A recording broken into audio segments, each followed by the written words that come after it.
মহাগ্রন্থ কোরআনের ভিতরে ১৭টা সূরার ভিতরে ৩৩ নম্বর সূরা সূরা আযাবের ৪৫ ৪৬ ৪৭ নম্বর আমি তিলাওয়াত করলাম। আমি তিলাওয়াত করে যে সওয়াব পেলাম আপনাদের আমলনামায় ওই সওয়াব লেখা হয়ে গেছে।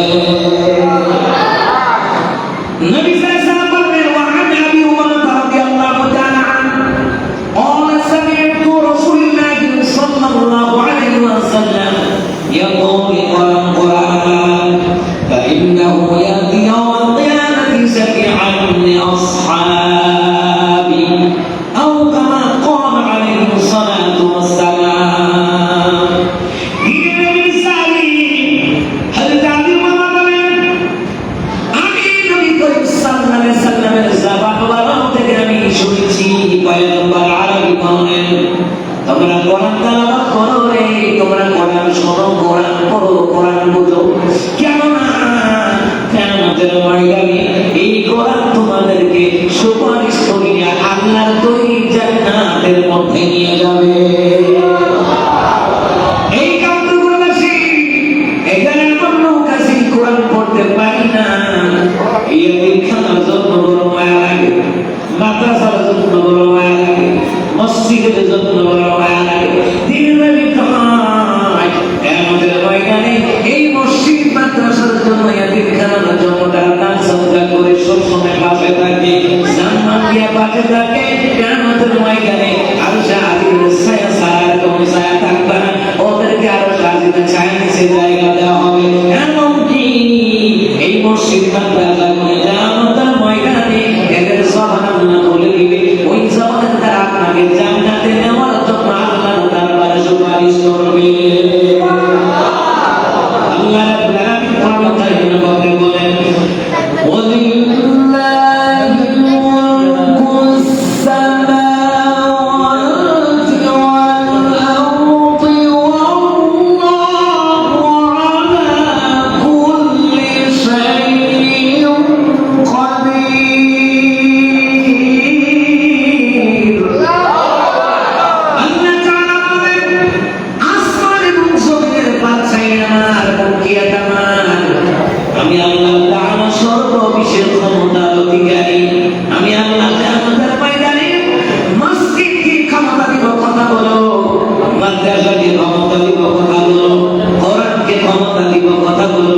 কিয়ামতের ময়দানে এই মসজিদ মাদ্রাসাগুলি কোরআন কিয়ামতের ময়দানে আপনার জন্য সুপারিশ করবে রে, জান্নাতে যাবেন আপনি। সুপারিশের দ্বারা কেউ ঠেকায় রাখতে পারবে না।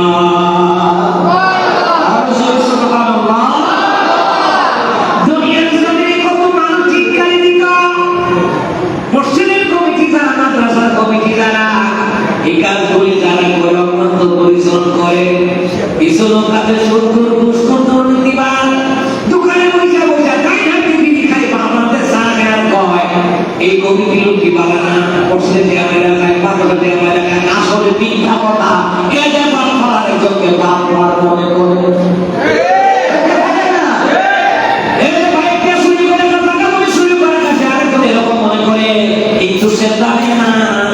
আল্লাহ তাদেরকে পছন্দ করে, তাদেরকে দিয়ে মসজিদের খেদমত করায়, মাদ্রাসার খেদমত করায়, কোরআনের খেদমত করায়, সমাজে গরিব মানুষের খেদমত করায়। আল্লাহ তাদের পছন্দ করে।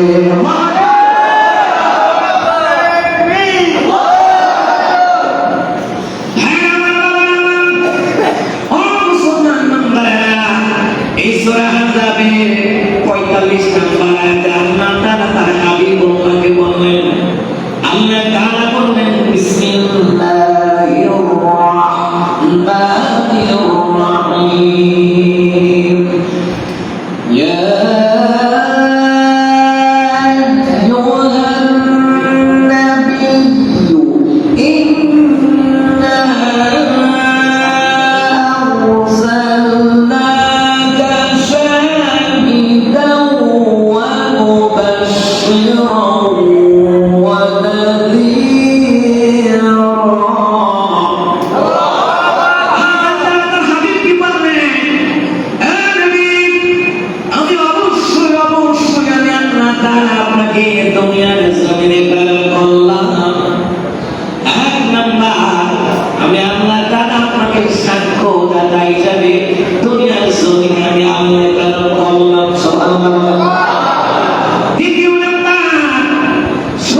জোরে বলো সুবহানাল্লাহ।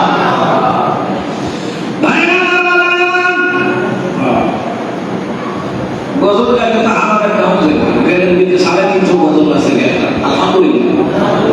কত 350 ছাত্র জীবন থেকে শিখছি ইংলিশ উর্দু ফার্সি বাংলা মাথা মাথা ও আমার ছাত্র কলেজের বাইরে প্রজেক্ট দিচ্ছে গজল গাইতাম আচ্ছা আমাদের সময় থাকলে ঠিক আছে এখন তো গরমের দিন যাক আলহামদুলিল্লাহ আপনাদের বসছে এটাই শুকরিয়া কারণ আল্লাহ সবাই জান্নাত দিবে না বস্তা বাইরে দিবে না বাসাই করে দিবে তারা আল্লাহ প্রিয় নবীকে ভালোবাসতো তারা মসজিদকে ভালোবাসতো মাদ্রাসাকে ভালোবাসতো আলেমদেরকে ভালোবাসতো নামাজি মুরব্বি আল্লাহ না বেওয়াকে কারা ভালোবাসতো হকানি আল্লাহকে কারা ভালোবাসতো এদেরকে বাচ্চা বাচ্চা আল্লাহ তাআলা জান্নাত দিবে সুবহানাল্লাহ। আমি কি কোনো বস্তা বাইরে দিয়ে লাইবো না বাসাই করব বাসাই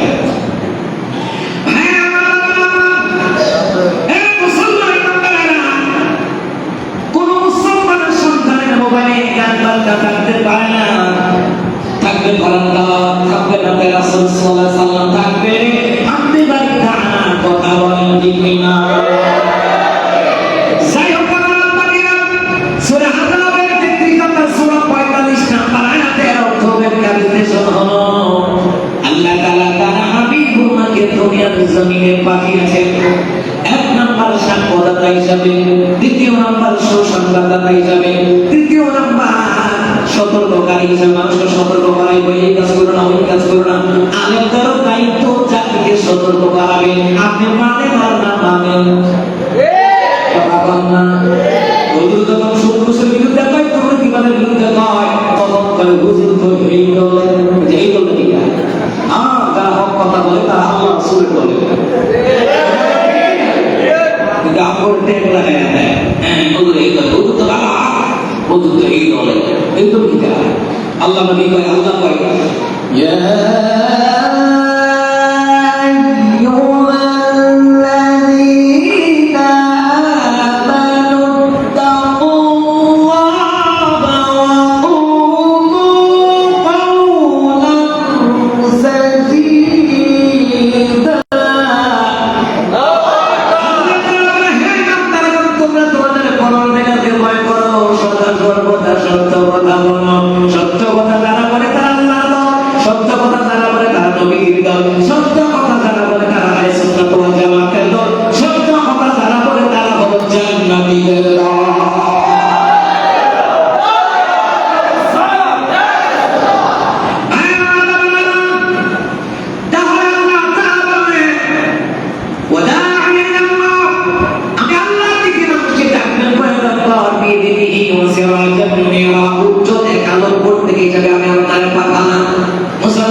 সাক্ষী হবে দুনিয়ার জমিনে পয়গম্বর আরবি হাতে হাত রাখা কালিমা পড়ে যারা মুসলমান হয়েছে সাহাবায়ে কেরাম ওই সাহাবীদের জন্য পয়গম্বর আরবি সাক্ষী হবে এমনকি দুনিয়াতে যারা কিয়ামত পর্যন্ত ঈমান করবে আল্লাহর বিধান নবী সাল্লাল্লাহু আলাইহি ওয়াসাল্লাম তরিকে জীবন যাপন করবে কিয়ামতের ময়দানে আমার নবী তাদের পক্ষে সাক্ষী হবে আর সাক্ষী বলে আল্লাহ তাদেরকে জান্নাত দিয়ে দিবে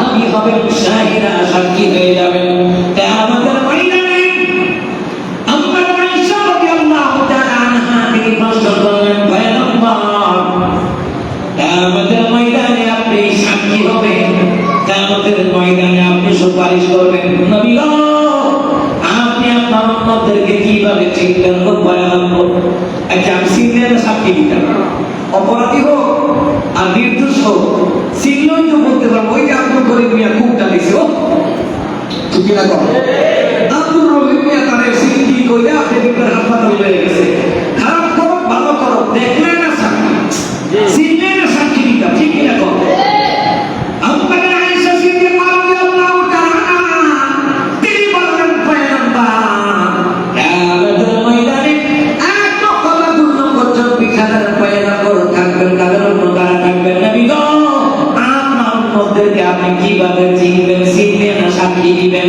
পয়গম্বর আলী বললেন আয়েশা আয়েশা মনে করো একটা মাঠের মধ্যে কতগুলি ঘোড়া ছেড়ে দেওয়া হলো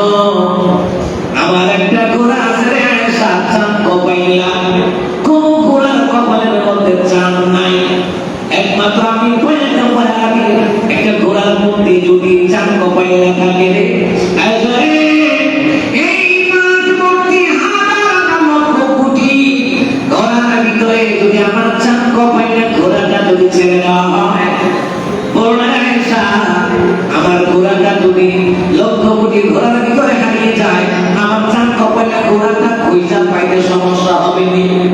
আমার আয়েশা বলে না না সমস্যা হবে না, যেহেতু চিহ্ন না যে সমস্যা হবে না। পয়গম্বর আলী বলেন যে আমাদের ময়দানে তুই যখন চব্বি জানা পয়গম্বর ডাকতে তারা উম্মতরা ডাকতে তাদেরকে আমি আমার উম্মতদেরকে চিনব রে, তাদের কপালে নূর চমকাবে, তাদের কপালে নূর চমকাবে। ওই কপাল দিয়ে আল্লাহর সালাম কাউকে সাজদা দেয় নাই। রিয়াদুস সালিহিন কিতাবের নাম দ্বিতীয় খন্ড বুখারী মুসলিমের হাদিস। পয়গম্বর নবী বলেন 5 ওয়াক্ত নামাজের আগে এশারে আমার উম্মতরা যারা ওযু করত, ওই ওযু করার ক্ষেত্রে মুখ বন্ধ কখনো কবজি দাও তখন কমে দাও তখন নামাজ করা মোবাইল রাখনো ধোয়া হলো। প্রতিটি অঙ্গ প্রত্যঙ্গে যেই জায়গায় ওযুর পানি লেগেছে ওই জায়গার মধ্যে কিয়ামতের ময়দানে নূর চমকাবে। ওই নূর দেখে দেখে আমি আল্লাহর কাছে সাক্ষী দিব, আল্লাহ এরাই হলো আমি নবীর উম্মত। এই হলো সাহিহা তাফসীর, যে আল্লাহ নবীকে সাক্ষী হবে, দেখতেই চিনবেন, চিনার পর আল্লাহর সাক্ষী আল্লাহ এরাই তো আমার উম্মত। সুবহানাল্লাহ বলবেন না? ওই নবী সাক্ষী হয়ে যাবেন, দোনো জাহানের বাদশা পয়গম্বর আরবি সাক্ষী হয়ে যাবে। আমার পয়গম্বর আরবি যখন সাক্ষী দিবে, পয়গম্বর আরবির কথার উপর ভিত্তি করেন না, তারা জান্নাত দিবেন, জান্নাত। সুবহানাল্লাহ বলেন। তাবলিগুল গাফিলের কিতাবের ভিতরে এসেছে জিবরাইল ইবনে আমার পয়গম্বর আরবির কাছে আসলেন, এ পয়গম্বর আপনি যদি চান আল্লাহ তাআলা আপনার অর্ধেক উম্মতকে আল্লাহ জান্নাত দিবেন। দ্বিতীয় নাম্বার হলো আপনি যদি চান সুপারিশের পারমিশন দেওয়া হবে, তবে দুইটা অফারের মধ্যে আপনি একটা নেওয়া লাগবে, দুইটা নেওয়া যাবে না।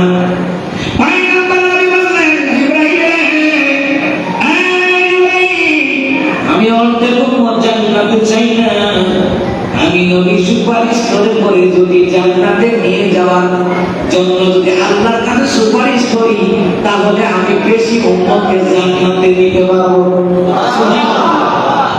ওই অর্ধেক উম্মত জান্নাতে যাবো না, এটা তো হতে পারে।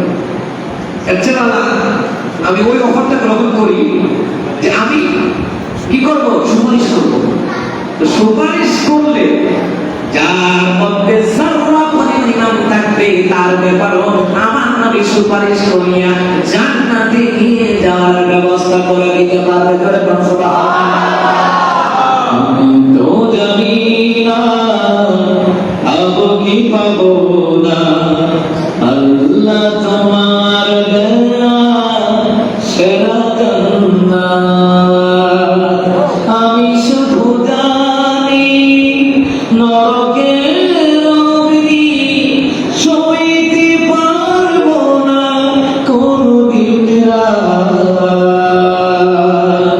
আমি তো জানি না পাবো কি পাবো না, আল্লাহ তোমার দেয়া সেরা জান্নাত। গুনাহ তো করেছি আমি বারোরাশি অগণিত সীমাহীন, পাপীর তাওবা কবুল করে নাও রব্বুল আলামিন। হায়াত আমার কমছে শুধু প্রতিদিন, গোনায় আমার বাড়ছে শুধু বাধাহীন। তুমি তো পারো দিতে নাজাত, আমি শুধু জানি নরকের অগ্নি সইতে পারবো না কোনদিন রাত। আমি তো জানি না পাবো কি পাবো না, আল্লাহ তোমার দেয়া সেরা জান্নাত। আল্লাহ যেন এই কাজ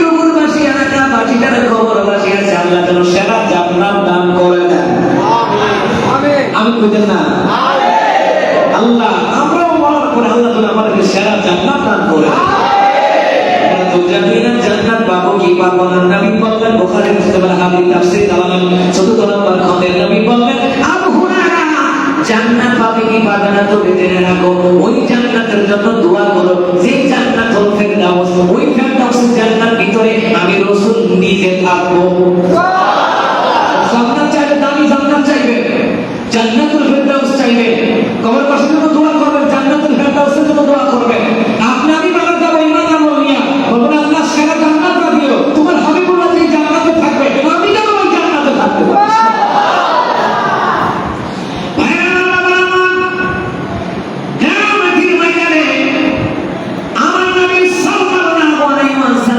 শান্তির করে ভিত্তি করে আল্লাহ তাআলা জান্নাত দিবেন তাফসীরে কাসিরের মধ্যে লিখে নবী বললেন কিয়ামতের ময়দানে জান্নাতীদের কাতার হবে 120টা কয়টা 120টা কাতার হবে পয়গম্বর আরবি বললেন আমি গর্ব করে বলি আমি নবীর একাই জান্নাতের কাতার হবে আমার উম্মতের 80টা কাতার হবে 80টা কাতার জান্নাতুল ফেরদাউসের হবে আর বাকি 40টা কাতার কারে জানেন ওই 2,23,999 জন পয়গম্বর হবে আর আমার নবীর একাই 80টা কাতার হবে জান্নাতের সুবহানাল্লাহ কি বুঝলেন ওই নবীর উম্মত ওই নবীর উম্মত হয়ে আমরা আর্জেন্টিনা ব্রাজিলিয়া লাফালাফি নামাজের খবর নাই পয়গম্বর আরবি নামাজের জন্য কোরআনের জন্য কষ্ট করছেন মাল খেয়েছেন দামদার গুলো শহীদ করেছেন আর উম্মত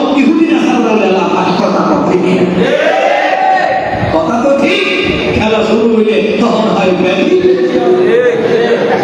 কথা তো ঠিক আপনি যদি আপনার পয়গম্বরকে আপনার আমার পয়গম্বরকে নিজের জীবনে যেতে বেশি ভালোবাসেন ইহুদিদেরকে ঘৃণা করবেন কথা বলে না আলহামদুলিল্লাহ এই বিশ্বকাপে এই কাপ সে কাপ গেছে 1 মিনিটের খেলাও দেখে না আমার পছন্দ 1 মিনিট দেখিনি ফিলিংসই না কি খেলা বুঝতে পারি এই যে মেসি নেইমার নিয়ে লাফায় এরা টাকা করে ইনকাম করে ইহুদিদেরকে দেয় ইহুদিরা আসলে কিনা ফিলিস্তিনি মুসলমান মারে বাইতুল মুকাদ্দাস দখল করেছে মুসলমানের রাস্তার খবর নাই মুসলমান সবাই মিলে বাইতুল মুকাদ্দাসের জন্য দোয়া করতে হবে যে আমাদের বলে বাইতুল মুকাদ্দাস মুসলমানদের দখলে আসবে ইহুদি নাসারার খেলা যদি আপনারা যদি বাতিলটা বাতিল বানাইয়া ঈমান হরণ কইরা দাঁত চালাইলে ঈমানের তো বড় মানে মুসলমানের সন্তান এত পাগল ইহুদি নাসারার লেগে এখন যদি দাঁত চালাইয়া আবার যদি ফতুয়াতে দাঁত চাল কাফের এরা দাঁতাটা ভোগ করে আমাদের ফতুয়া দিব আমরা কাফের কথা তাহলে নবীর প্রেমে ঈমান আমল করা লাগবে নবীর প্রেমে দরুদ পড়া লাগবে নবীর প্রেম থাকলে জীবনে দাড়ি কাটবেন না দাড়ির মধ্যে রহমত বরকত এই দাড়ি দ্বারা হায়াতের দিকে বরকত হয় আমাদের ময়দানে এই দাড়ির মধ্যে নূর চমকাবে নবীর প্রেমিকা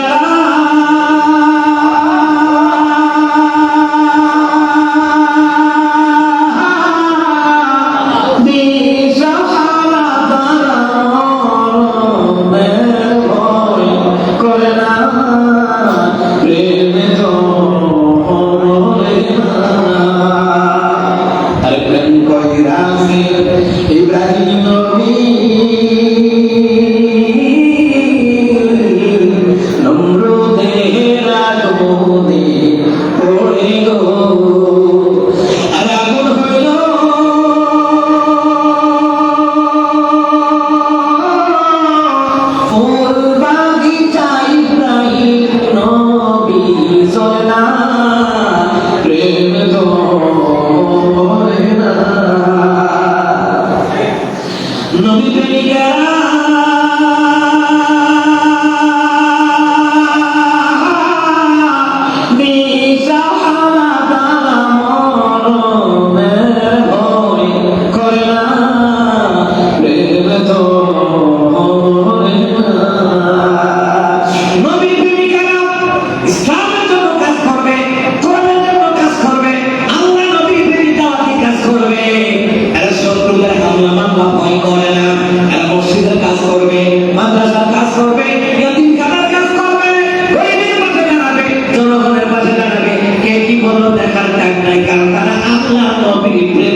করবে।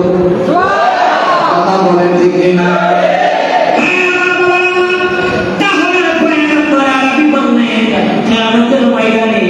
আমি সাক্ষী, আমি সুপারিশ করব, সুপারিশ করলে জান্নাতে বেশি দিতে পারবো।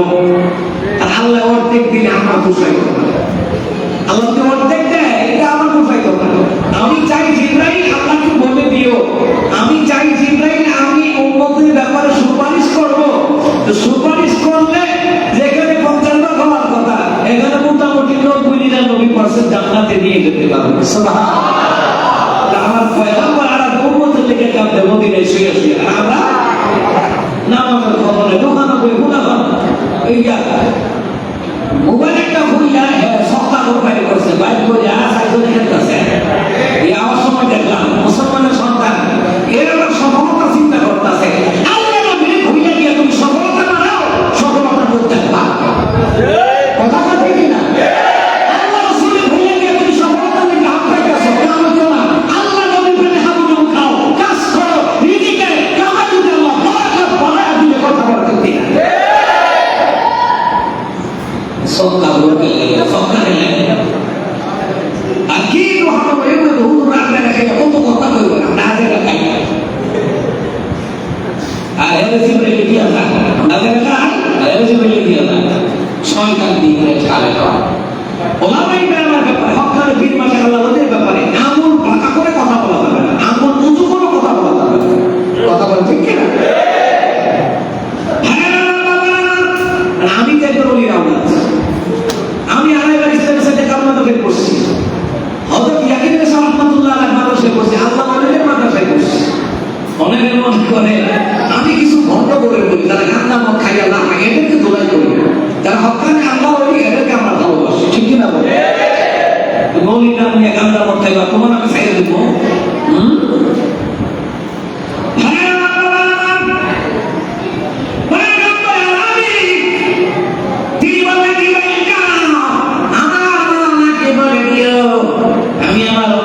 ব্যাপারে সুপারিশ করবো, অর্ধেক উম্মত জান্নাতে চাই আমি সুপারিশ করবো।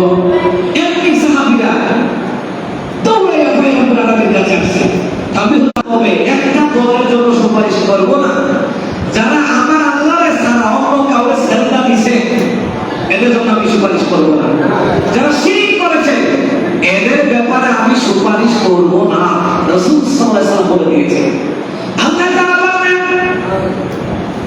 ইন্নাল্লাহা লা ইয়াগফিরু, আল্লাহ তাআলা সূরা মাইদার ভিতরে আল্লাহ তাআলা বলেন ইন্নাহু মান ইউশরিক বিল্লাহি ফাকাদ হারামাল্লাহু আলাইহিল জান্নাহ, যারা শিরক করবে এদের জন্য জান্নাত হারাম। আল্লাহ তাআলা তার হাবিবকে জানালেন, নবী বললেন সাহাবীরা আমি তোমাদের ব্যাপারে সুপারিশ করব, তোমরা দেখে জান্নাতের মেহমান আকাশের নক্ষত্র তুল্য। হ্যাঁ তো সাহাবা কিতাবের মধ্যে নবী বললেন আমার সাহাবীরা একটা আকাশের নক্ষত্র তুল্য, আমার একটা আপনার সাহাবীকে যদি কেউ মানে রে হেদায়েত প্রাপ্ত হয়ে যাবে। আর আমার সাহাবীরা আমাকে দেখে দেখে প্র্যাকটিক্যালি আমল শিখেছে, আমল করেছে।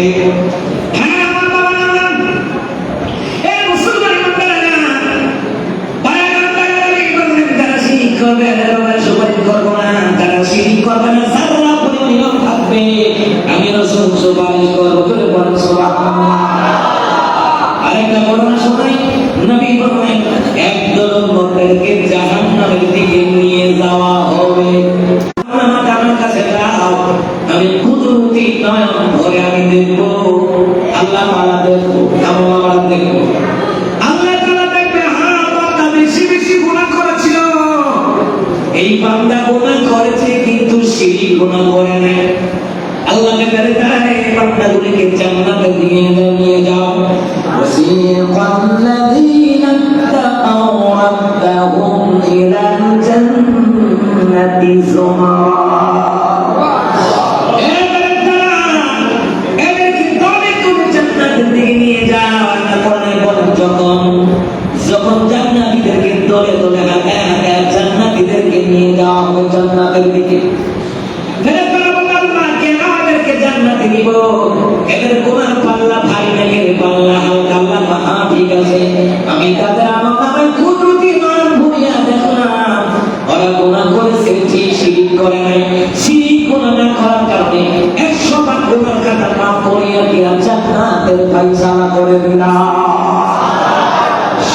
বড় মারাত্মক। এই শিরক থেকে আমাদেরকে বাঁচতে হবে, বিদআত কুফর থেকে আমাদেরকে বাঁচতে হবে। আল্লাহ তাআলা বাঁচার তৌফিক দান করুন, আমিন। একটা হাদিস বলে শেষ করব, লম্বা করা যাবে না, ঠিক আছে? অন্য সময় যে আয়াতের তাফসীর দিয়েছে, এই আয়াতের তাফসীর আমি 7 দিন করছি, শেষ হয় না। কোরআন সুন্নাহর মধ্যে ওয়াজের শেষ নাই। সুবহানাল্লাহ বলতেন না?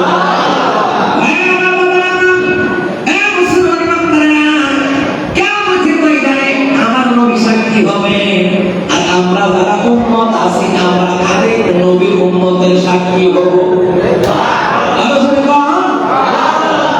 কেমনে? তাফসীর ইবনে কাসিরের দলিল। আল্লাহ তাআলা বলেন, হে নূহ রে, দুনিয়া থেকে তুমি কালিমার দাওয়াত দিয়েছিলা, বলবে হ্যাঁ। আল্লাহ বলেন, নূহ রে, তোমার পক্ষে সাক্ষী আসেনি। হে নূহ, সাক্ষী আসেনি। আল্লাহ সাক্ষী আছে কারা? তো তোমার আখিরি জামানার পয়গম্বর নবীর উম্মতরা সাক্ষী। সুবহানাল্লাহ। আচ্ছা, তো নূহ আলাইহিস সালামের জামানা কি আমরা আসিলাম? বলেন আসিলাম? সাক্ষী হবো কেমনে? আল্লাহ তাআলা বলেন, তাহলে ঠিক আছে, হাসরবাসীর মধ্যে আমি এখন ডাক দিব, এই নূহ নবীর ব্যাপারে কারা কারা সাক্ষী আছে? নূহ নবী কালিমার দাওয়াত দিয়েছে, আখিরি জামানার নবীর পয়গম্বর নবীদের সরদার পয়গম্বর আরবি মুহাম্মদ রাসূলুল্লাহ সাল্লাল্লাহু আলাইহি ওয়াসাল্লাম, ওনার কথা আমরা বানাই দেব। আল্লাহ নূহ নবীর পক্ষে আমরা সাক্ষী। সুবহানাল্লাহ। নূহ নবীর পক্ষে কারা? আমরা সাক্ষী। আল্লাহ প্রশ্ন করবে, তোমরা তো নূহ নবীর জামানায় ছিলা, আমরা কি বলবো? আল্লাহ, নূহ নবীর জামানায় ছিলাম না ঠিক, আপনার হাবিব তো দুনিয়াতে এসেছে, আপনি তো ওহীর মাধ্যমে জানাই দিয়েছেন, কোরআন দিয়ে জানাই দিয়েছেন, হাদিস দিয়ে আপনার নবী পয়গম্বর জানাই দিয়েছে, নূহ নবী 950 বছর দাওয়াত দিয়েছে, এর থেকে আমরা জানি, কারণ আমার নবী কখনো মিথ্যা কথা বলে না। আল্লাহ, তোমার নবী হাদিস পড়ে যাচ্ছি, তোমার কোরআন পড়ে যাচ্ছি, তোমার হাবিবুল্লাহ হাদিসের মধ্যে অসংখ্যবার বলেছে নূহ নবী 950 বছর দাওয়াত দিয়েছিল। আল্লাহ গো, এই জন্য আমরা সাক্ষী হইলাম, আমার নবী 63 বছর জিন্দেগিতে একটা মিথ্যা কথা কয় না। আমার নবী বলেছে নূহ নবী দাওয়াত দিয়েছে, এই জন্য নবীর হাদিস পড়ে যাচ্ছি, নূহ নবী দাওয়াত দিয়েছে, এর থেকে সাক্ষী নবীর কথাটা মাত্র। তাই নবী সাল্লাল্লাহু আলাইহি ওয়াসাল্লাম নবীদের সরদার, ওই নবী সাল্লাল্লাহু আলাইহি ওয়াসাল্লাম কিয়ামতের ময়দানে সর্বপ্রথম জান্নাতে ঢুকবে, এরপরে বাকি নবীরা সিরিয়ালে ঢুকবে। সমস্ত নবীর উম্মতের আগে হযরত আবু বকর সিদ্দিক জান্নাতের ভিতরে ঢুকবে, এরপরে বাকি উম্মতরা সাহাবীরা সিরিয়ালে জান্নাতে ঢুকবে।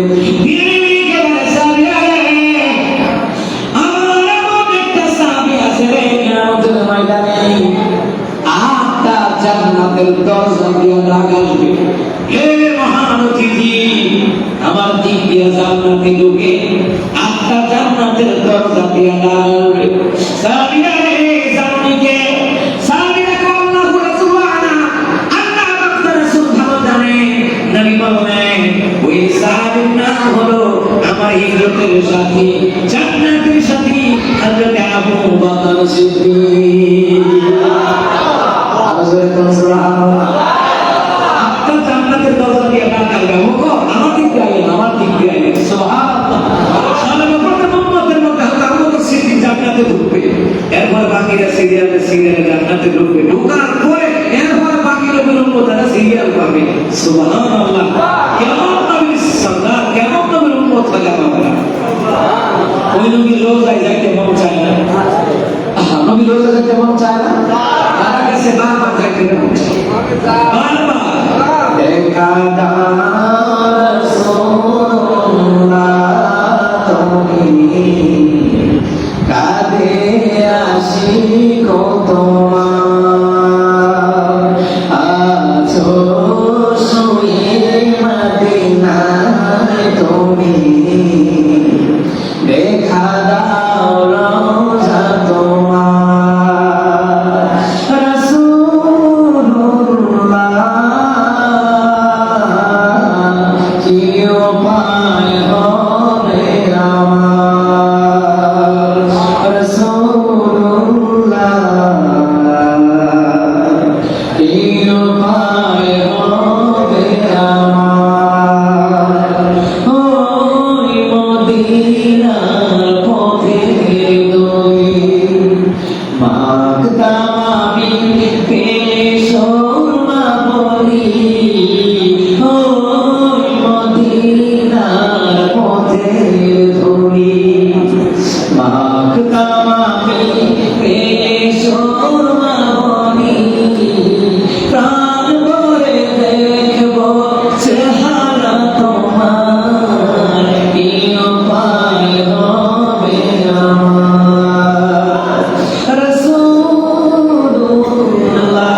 উপায় হবে আমার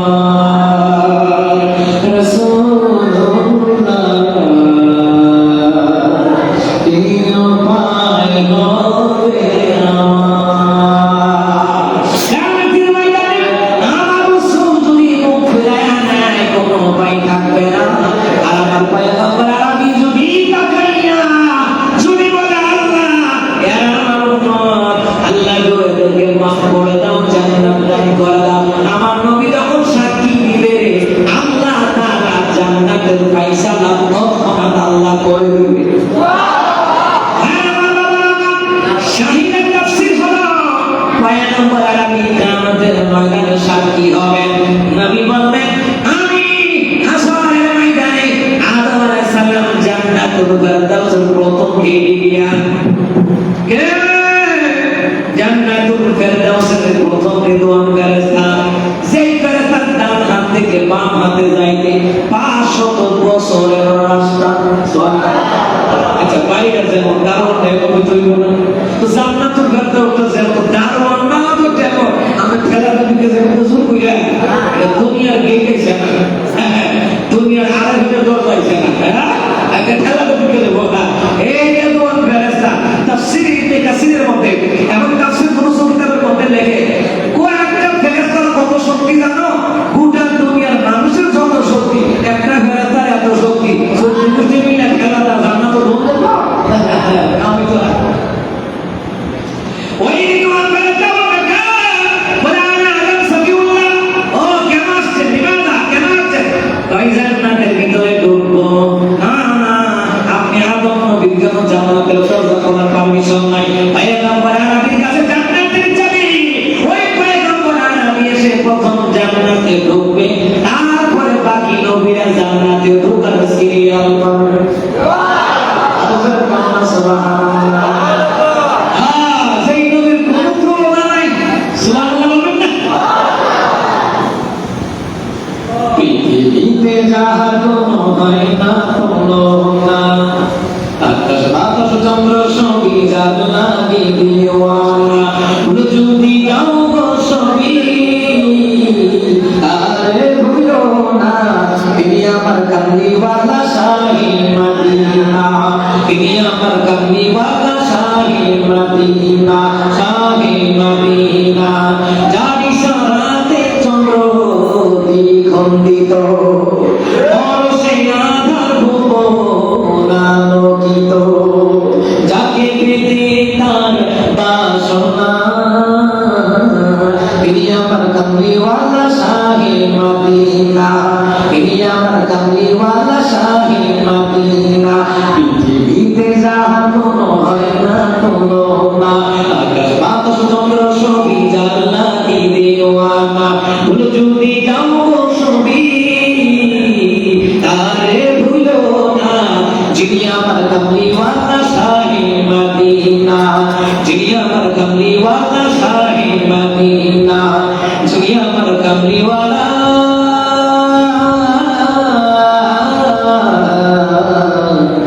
শাহী মদিনা।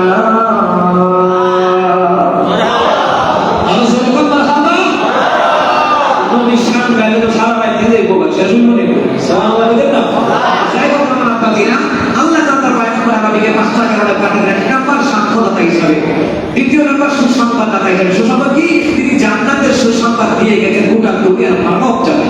সুবহানাল্লাহ। এখানে আরো ব্যাখ্যা বিস্তৃত তাফসীর রয়েছে, বলার সময় নাই।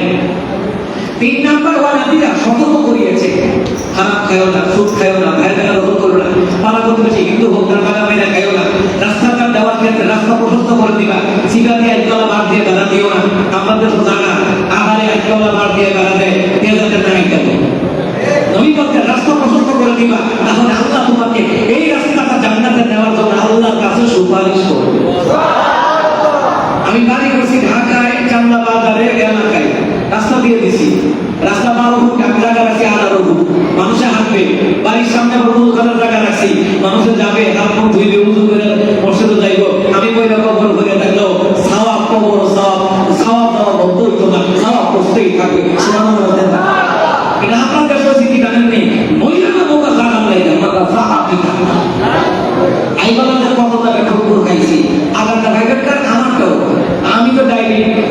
ধরে ড্রাইভার নাই আমি চালাই, সিজনে ড্রাইভার নেই 5 মাসের লেগে, বাকি সময় আমি চালাই, বৌদি বলবে বাপ মালে আমি চালাই, এই বাবা। তো যাই হোক আমার মধ্যে গাড়ি নাই, রাস্তা কেউ দেখাবে না। আবার কিছু জায়গায় একবেলা বাড়তে ভাড়া দিয়ে আসছে, কিছু জায়গা বাউন্ডারি দিচ্ছে, আপনার রাস্তা কেসে দিচ্ছে, হ্যাঁ আমরা পারবো না। নবীর উন্মত হয়েছে। একটা হাদিস বলি আপনাদেরকে, আপনি আমল করেন। নবীর একজন সাহাবী নবীর সামনে বসে বসে ওয়াজ শুনে, নবীর সামনে বসে ওয়াজ শুনে, ইহুদি একটা নবী আমার সাহাবী আপনার সামনে বসে ওয়াজ শুনে, আর হেম লাগে আমার বাড়ির মানুষ করতে না, আমি ইহুদি মানুষ, বাড়ি লেগে পানি লেগে বাড়িতে না মেঘের পানি হাত গায়ে রাখছে। সাহাবী সাল্লাল্লাহু নবী সাল্লাল্লাহু বলে, সাহাবী ইহুদি হোক, হিন্দু হোক, বৌদ্ধ হোক, মুসলমান হোক, যে কোনো মানুষ হোক, যদি কারো কষ্ট দূর করে না আল্লাহ তোমার কষ্ট দূর করে দিবে। সাহাবীকে, হুজুর আমি বুঝতে পারি না কি ইহুদির বাড়ির পানিটা সরে দেওয়া হয়ে ঠিক করে দিয়েছে। লগে লগে জিবরাইল আয়া নবী আপনার দেখ সাহাবী ইহুদি চলাচল রাস্তাটা করে দিয়েছে, ঠিক করে দিয়েছে পানি সারার লাগা, এর জন্য আল্লাহ জান্নাতে ঘর বানায় রাখছে। না আমরা জান্নাতের আশা করি, জান্নাতের কাম করতে রাখি না, রাস্তা ওইটা তো মোগা সবকিছুই তো মোগা, তারা রাস্তা দিতে। আচ্ছা এক হাত রাস্তা দিলে কি করবে যাবো না? আচ্ছা আপনি যদি এক হাত না দুই হাতি জায়গা দিলেন, রাস্তাটা দিলেন, রাস্তাটা যাওয়ার কারণে আপনি যদি দুই হাত জায়গা দিচ্ছেন, এখন মতো জায়গার দাম 200 টাকার মতো বাইরে যেতে পারবে। কথা বলেন রাস্তা হলে কি জায়গার দাম বাড়ে না? বাড়েনি, বাড়েনি। তাহলে আমরা জায়গা দিতাম সাইডে, ও আপনার মামলা করতাম না, আমরা মামলা তারা করেছি বলি দিয়া ঠিক না। ওরে বাপ রে বাপ, উত্তরবঙ্গে গেছে আমার দিকে হুজুর আপনার বাড়ি আপনি ব্রাহ্মণ বাড়ি বাহাদুর জালাল মানুষ, আগুন জালাল মানুষ। এই যে মারামারি, ওই বাপটাকে ঐতিহ্য ধরে রাখার লেগে, এই যে মারামারি, এই মারামারিটা লাগায় শয়তান, শয়তানটা দক্ষিণ ভাড়া যাইব, এক নাম দিবে দক্ষিণ ভাড়া মানুষ মারা, তোরা সমস্যা ছাড়া একটু কথা দিতে হচ্ছে না, তোরা ঠাকুর বাবু এটা কি ছেড়ে দেওয়া যায়? এই শয়তানকে এখানে খাওয়া ঠিক হইতো। শয়তান আবার যায় উত্তর ভাড়া, ইয়া যাবে না উত্তর ভাড়া করা কত নম্বর গ্রামের সরকার মাথা ডাক্তার করলে সব স্থান করতে বেড়া, তোরা সহযোগী কেউ থাকে কথা বলতে পারে নাই, কেউ ছেড়ে দিবি, এটা কি মেনে নেওয়া যায়? তো কিছু শয়তান কেন মেনে নেওয়া যায়, কি করতে গো রাত মাঝে আলাপ করে যত ঝগড়া করবো আমাদের সারা দেশের ঝগড়া হবে। কথা লাগা লাগাই কে লাগাই কে সমস্যা নাই কে? যদি আপনি ঘরে চোখে ফিরে তাকাই ঝগড়ার দরকার নাই, ঠিক আছে। নবী বললেন যদি তুমি ধৈর্য ধারণ করো, যদি তাকে ছেড়ে দাও কেউ তোমাকে ছেড়ে দিবে, নবী কই ওরা জান্নাতে আমার লগে থাকবো আর আল্লাহ মেহমানদারি করে খাওয়াবো। এই যে আপনারা মসজিদ বানাইছেন, মাদ্রাসা বানাইছেন, কবরস্থান বানাইছেন, এই যে মাদ্রাসা ছাত্রদের জন্য খাওয়ার কাছে নদী রাখতেছেন, কিতাবের মধ্যে আছে আল্লাহ আপনাদেরকে জান্নাতে মেহমানদারি করে খাওয়াইবো। সূরা কাহফের তাফসীরের মধ্যে আছে আল্লাহ মেজবান হইব, আপনারা মেহমান হইবেন। সুবহানাল্লাহ। যাই হোক আমরা আমাদের আজকে নিয়ে তো করছি না, শেষ করলে আরো আমি শেষ করা দরকার ছিল। কবিরা আমার প্রিয় মেহমান ভাইরাও তো চলে যাবেন, ঠিক না? আর যাই হোক যে আলোচনা করেছি, এক নম্বর নবীকে আল্লাহ পাঠাইছেন সাকলতা হিসাবে, দ্বিতীয় নম্বর সুসংবাদদাতা হিসাবে, তৃতীয় নম্বর সতর্ককারী হিসাবে, সতর্ক করাইতে হবে মানুষকে। তারপর 4 নম্বর ওয়াদা আমিয়া ইল্লাল্লাহ, মানুষকে আল্লাহর দিকে ডাকতে হবে, আল্লাহর দিকে ডাকতে হবে। 5 নম্বর বিইযনিহি ওয়া সিরাজাল মুনিরা, উজ্জ্বল এক আলোক করতে গেছে আল্লাহ পাক তার হাবিবকে দুনিয়ার জমিনে প্রেরণ করেছেন। ওই নবীর আদর্শ নিয়ে যদি আপনি দুনিয়াতে ঈমান আনয়ন করেন, আল্লাহর কসম মরতে দেরি কবরটা জান্নাতের বাগান হতে দেরি না। আল্লাহ তোমাদেরকে বোঝার তৌফিক দান করুন, আমিন। আল্লাহ তার নবীর প্রেমে এই দুনিয়ার জমিনে ঈমান আনয়ন করার তৌফিক দান করুন, আমিন। আমরা এখন দুয়ার দিকে